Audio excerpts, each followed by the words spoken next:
Hello, good evening, and I'm grateful for the Minnesota Homeopathic Association for inviting me to present on our coronavirus nosode research.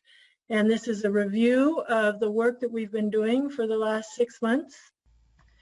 Here in part 1, we're going to go over the introduction to the research, looking at the registrants who were involved and the basic concepts of the research.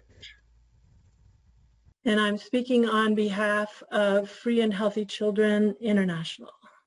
We're a 501c3 nonprofit.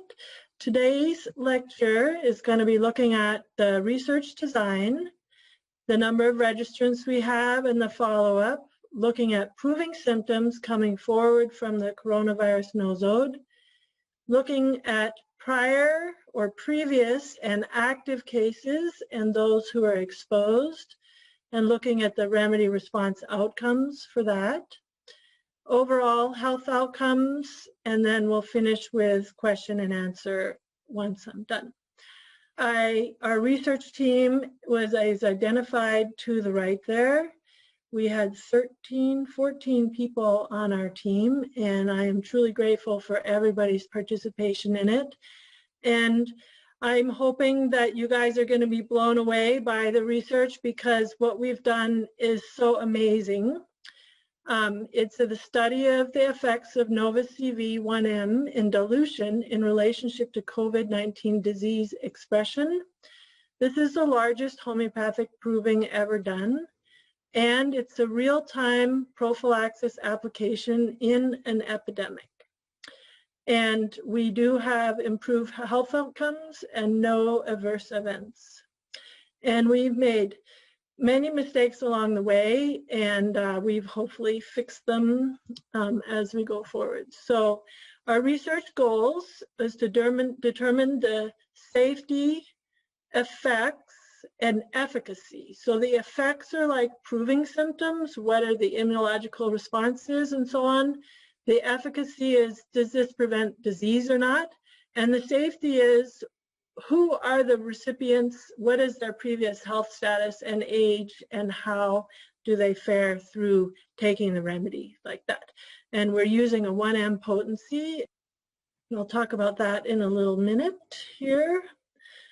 The nosodes, as defined by the FDA, are homeopathic attenuations of pathological organs, tissues, causative agents, or disease products from infective individuals such as discharges, excretions, and secretions.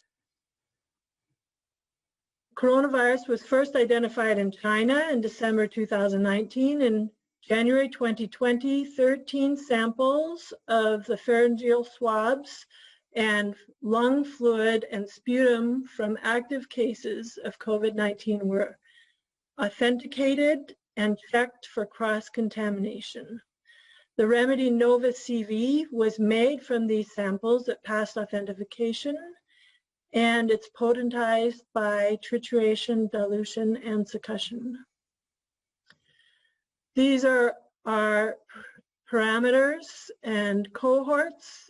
We started with the intake, and on the intake we asked, did they have recent or active disease? What was their baseline health? And we also had an inclusion-exclusion process, like did they have pulmonary conditions or asthma or high blood pressure? And then our group separated out into those that we had contact with, those who had followed up, and those who had no contact, and then also our age groups. In the 2-week follow-up, which was sent out 2 weeks after our dosing period, we looked for curative and proving symptoms and relapsing or recovering symptoms. We procured a clinical materia medica from our surveys, and we looked at organs of affinity and symptom patterns. And in the 3-month follow-up, which was sent out 3 months theoretically after they took the doses, we look at well-being parameters, long-term effects, and exposure and contraction rates within those 3 months, and if anybody had been tested like that. So this is a real-time, real incidence, real application of prophylaxis in a real epidemic. Our study is a part cohort study, part proving, and part translational study, which has to do with long-term health outcomes. We have no placebo and no blinding was given throughout our study. So everybody took the remedy, and we weren't telling them that it was something else. So our cohorts are who had previously contracted. So there were a number of people, so we started our study in March, and there were a number of people who had reported being sick with a strange sickness starting all the way back in November. So those are in one group, and so what happened to those people once they took the remedies? Then there was a number who, upon registration, had active symptoms. And so what happened with them as they took the remedy and moved through, and then who is exposed to not only those individuals who had contracted before, but also then who were exposed to those who had active symptoms on registration. And because we registered entire families, you could see the siblings and the grandparents and so on and so forth, so the exposure was through that. And then after, did they get the disease? So that's the cohorts that we have. Then proving symptoms. What active symptoms were there? This gives us a clinical picture of coronavirus. And then we can map and see how many people developed symptoms like coronavirus throughout the research. What symptoms developed and disappeared means those are just proving symptoms as the immune system is washing through the response of the remedy. And then were there any symptoms cured, either previous symptoms or radical transformations in the individual's well-being status? So then what are the final outcomes, long-term health effects? Did they get the disease? And testing. We had a total of 1,169 participants from 348 families. The source for this research was we've been doing, we have our 10-year childhood immunization homeoprophylaxis program. And so these we call our FHCI families. And once the epidemic came forth, we announced. And so it was the core families that and their children who've already done the HP. And then it was their siblings and relatives and grandparents and so on that joined on with us. And the 2-week follow-up, we had a total of 803 respondents. 7 reported that they didn't take the nosode, and the supervisors are on a different form. We have, I think there was 33 supervisors who registered participants in it. 26 took the remedy or at least reported back to us with the form. And then the 3-month follow-up, we had a total of 456 families, or total individuals respond, and 159 families. And this gives us, we actually, only 45% of our families responded versus with the 3 months versus the 72% with the 2-week. And just one little number here, so 22 of those 3 months didn't take the remedy. And so we extrapolated that potentially of the total amount, 56 people did not take the remedy based on that same percentage. But we don't know the answer there. And then these are the people who we had contact with. And it's broken down by male and female and in the different age groups. And you'll see throughout some of the data that I'm reporting that there's different age groups and there's different responses.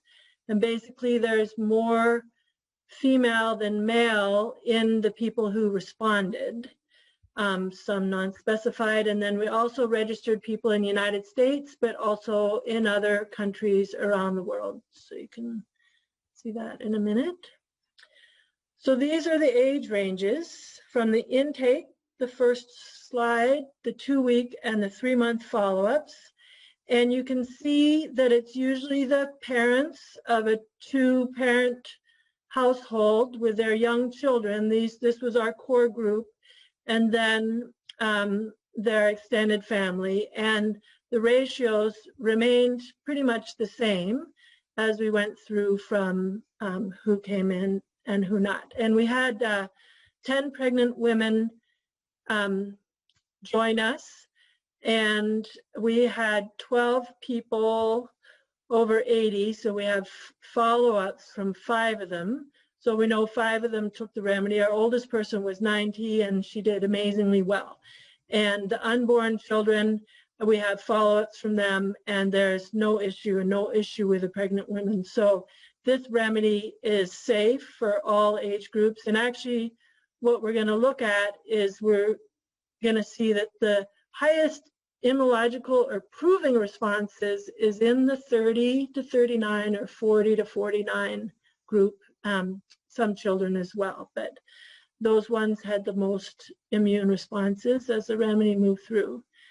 So here is a sort of graph and numbers of the states where we had HP supervisors and our registrants per state, right? And then these states, we didn't have any registrants at all. This is a relative percentage, and then this is the international percentages and actual numbers. So this is also from the 3-month follow-up, looking at the race, 434, and what's not included in this is the 22 people who didn't take the remedy.